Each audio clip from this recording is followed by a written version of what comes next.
Our next talk is by Dr. Manisha Agarwal. Thank you, Rina.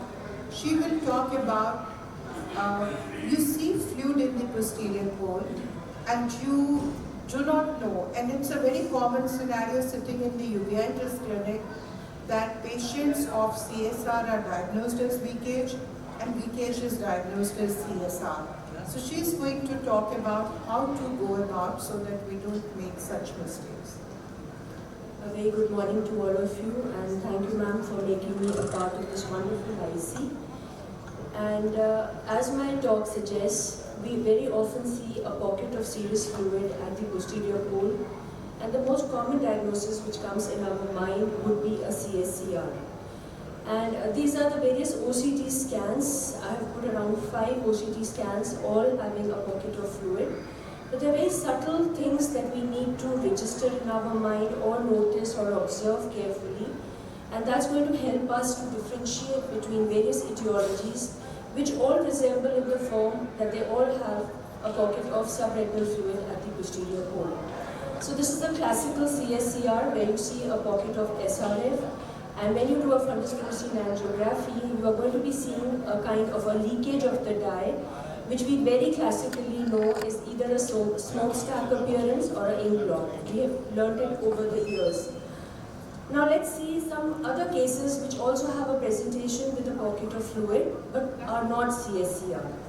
So this is a 34-year-old male patient with a history of chronic CSCR in both eyes and is being followed up by the ophthalmologist. But now he presents with a drop of vision in the right eye. Now what you notice is that these are all the RPE changes which are very classically visible in a patient of chronic CSCR.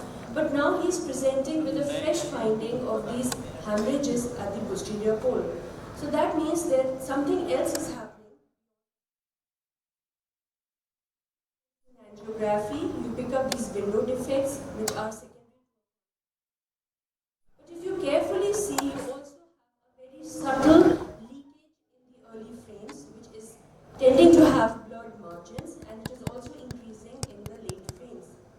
Now, when you do a OCT scan of the right eye, you would find that you have this hyperreflective lesion now along with the pocket of the subretinal fluid, and that is suggestive of a secondary CNVM developing over and above a chronic CSCR in this particular patient. So clinically what we need to pick up are the hemorrhages, and when we do an OCT, now you have this hyperreflective lesion in the subretinal space suggestive of a classic CNVM. The second patient is a 20 years female with diminution of vision in the right eye for the last 1 week along with headache. And what you see is the pocket of subretinal fluid which you can appreciate with these ILM striae in the right eye. Again, when you do an OCT, you do have a pocket of SRF, but you also have a very bumpy RPE along with elevations of the choroid, while the left eye also is suggestive of mild thickening of the choroid. Now, when you do a fundus fluorescein angiography, you see this hypofluorescence, which is suggestive of an inflammation at the level of the choroid, along with these multiple pinpoint leaks, what you are seeing, and it is very classically suggestive of a VKH.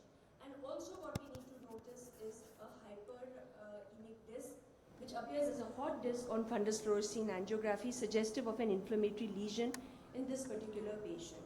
So this is acute VKH, you have a pocket of fluid, and after you've treated this patient with steroids and immunosuppressants, you see a beautiful response. Now this is very contradictory to a CSCR diagnosis where the steroids are going to be contraindicated, while here you have an inflammatory pathology which is going to respond beautifully to a treatment by steroids and immunosuppression. Now the third case is a young male with diminution of vision in the left eye for the last 1 year. I'm sure you will be able to appreciate there is a large pocket of subretinal fluid again in the left eye, and the right eye is pretty normal looking, the discs are pretty normal. OCT again is very classically resembling a CSCR. So once you do a fundus fluorescein angiography, you again see this triple hyperfluorescence, which is very much suggestive of a lesion other than a CSCR and not really resembling a CSCR.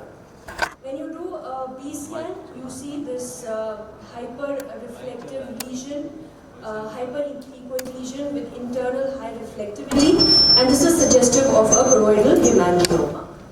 So this is another thing that you need to keep in mind when you are seeing a large serous detachment at the posterior pole. My next patient again has a pocket of fluid in the right eye, and again on OCT nothing very much suggestive, except for when you very carefully observe this pocket of the fluid is actually having a communication with the optic nerve head, and therefore this patient is a patient of ONH pit, which again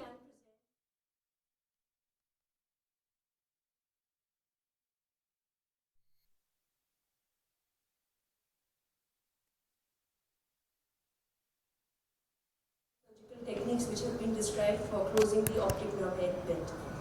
Now, this is another patient of mine, a 60-year-old female patient. Clinically, if you see there's a hyperemic disc, you have something going on over here, but she basically presents with a pocket of fluid, but there is also pain around the periorbital region and which is radiating towards the left hemicranium. The vision is very low as 1/60. And when you do an OCT, you again have a pocket of fluid, but along with that, you have a very bumpy RPE and choroid, suggestive of that there is something else which is going on. And when you do a fundus fluorescein angiography, you again see a very diffuse leakage. You have a hot disc, you have multiple stipple kind of hyperfluorescence, which is spread throughout the fundus. You also have some amount of inflammation of the vessels. And when you do a B scan, you find that there is a scleral thickening along with a very classical T sign which is present in this particular patient, and thus it is very suggestive of a posterior scleritis, again responding to IVMP and to oral steroids. So IVMP was given with oral steroids, and you see a beautiful response where the fluid is totally regressed and the patient has an improvement of vision. All that bumpiness of the RP and the choroid is totally gone. This is another young boy, and he has a history of trauma to the right eye with multiple VR surgery 6 months back.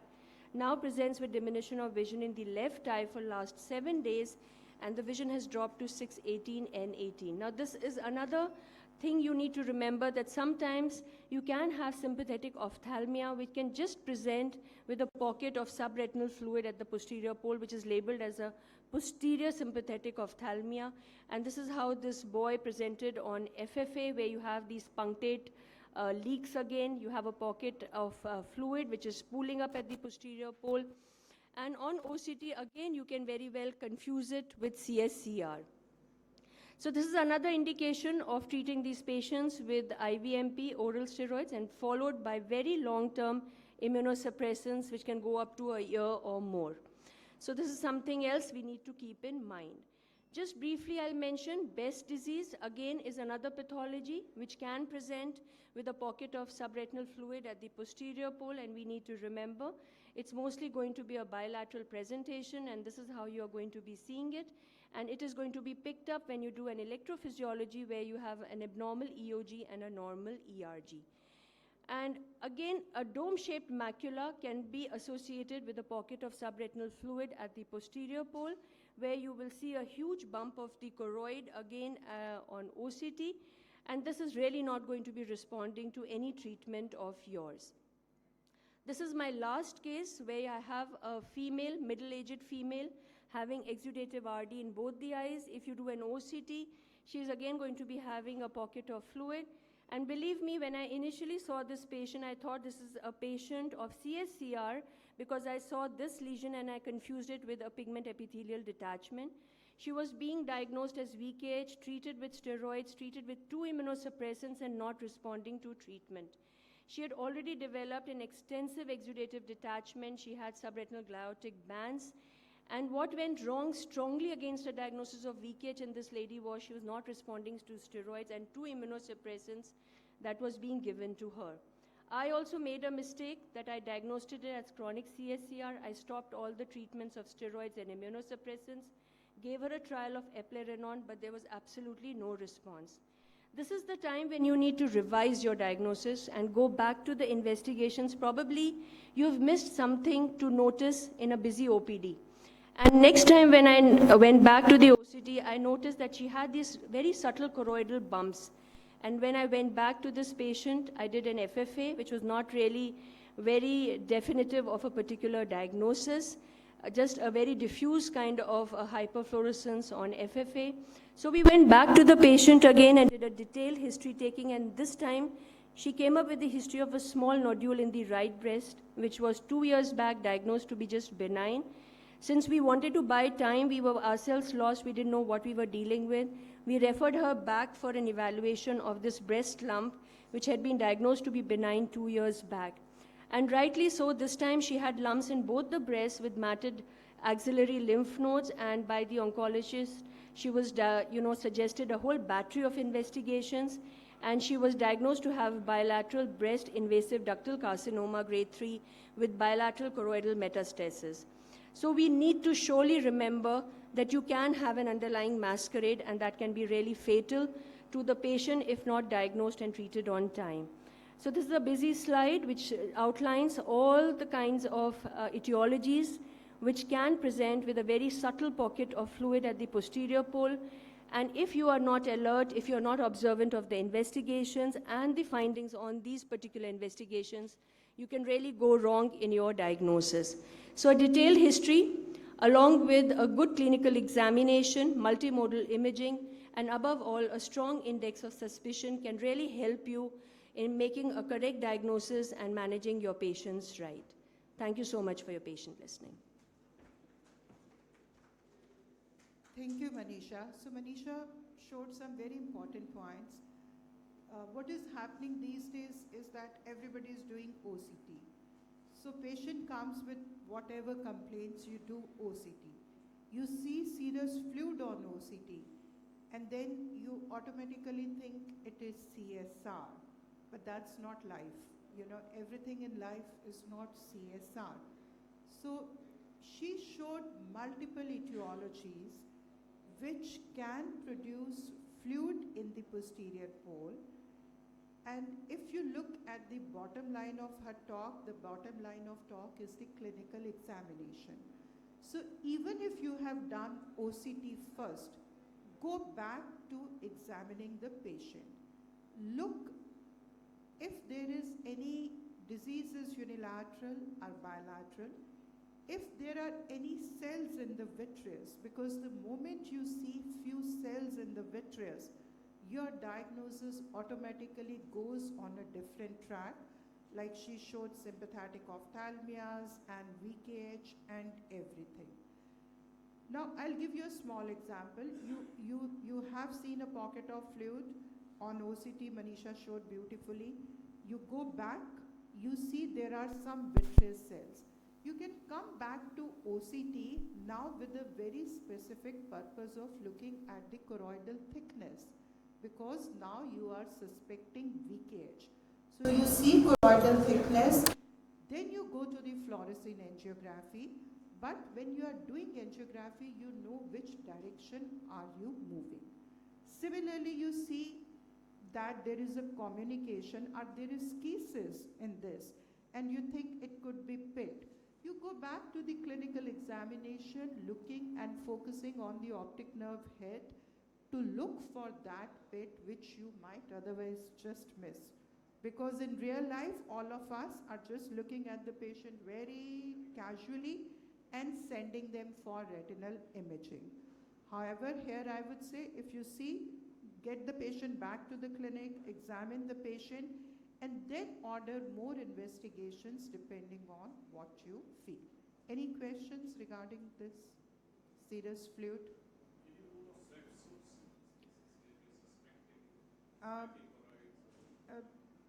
Swept source is very important if you're looking at VKH, because you want to look at the choroidal thickness, or what she showed, posterior scleritis. And swept source is also very important for pachychoroid, Right. because many of the CSR patients do have pachychoroid. Unfortunately, everybody cannot have swept source because it's an expensive, So there is EDI, that is enhanced depth imaging, which can be done on a spectral domain OCT to look at the choroid. But many a times, except pachychoroid, even when we talk of VKH and we talk of choroidal thickening, you can simply do an ultrasound, and ultrasound will show choroidal thickening in the posterior pole. You really do not need swept source to show you there is choroidal thickening. So that is what I think the clinical judgment is.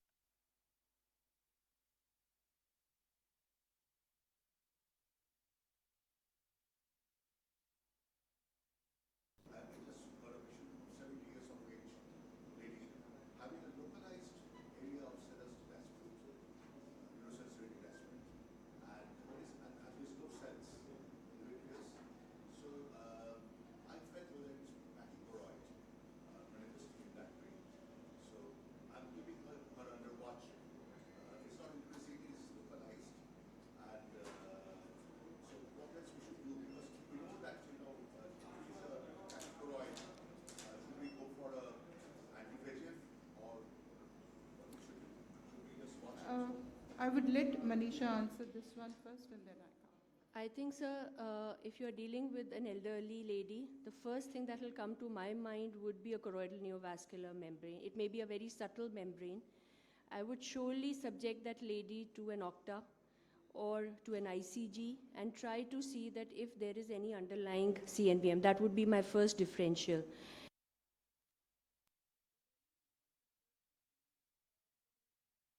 Grades in mind when we have extremes of age. Since you say that there are no vitreous cells, there's no pain, there's no redness, nothing, so the inflammatory pathologies will go a little down on the differential. And I would surely subject her because it can be a little worrisome if you leave her untreated. If supposedly there is a CNVM and we have not treated her on time, she may actually lose vision gradually. So I would surely subject her to an OCT, an OCTA, and an ICG for sure. Right. So there is something pachychoroid neovasculopathy where you have the choroid where you see one large vessel impinging on the choriocapillaries and very irregular flat kind of PED, which clinically does not look like a membrane. But like Manisha said, if you do OCT angio, you will see some neovascular network there. So even if you do not want to inject at this particular point of time, you should make a note that this is probably pachychoroid neovasculopathy and patient would require injection. So ideally you should give it, but if you want to wait, the moment patient becomes symptomatic, then you straight away inject and see the response. And also many a time the drug induced. Drugs are something which we don't talk of very commonly in our country. And nowadays, a lot of our patients are on immune therapies, they are on various medications, weight loss medications, and Ayurvedic. So many of these drugs have a capability of causing the thickening of the choroid and sometimes the fluid. So it's very important, especially in that age group, to get the history of systemic drugs out of the case. Thank you very much, and thank you, Manisha.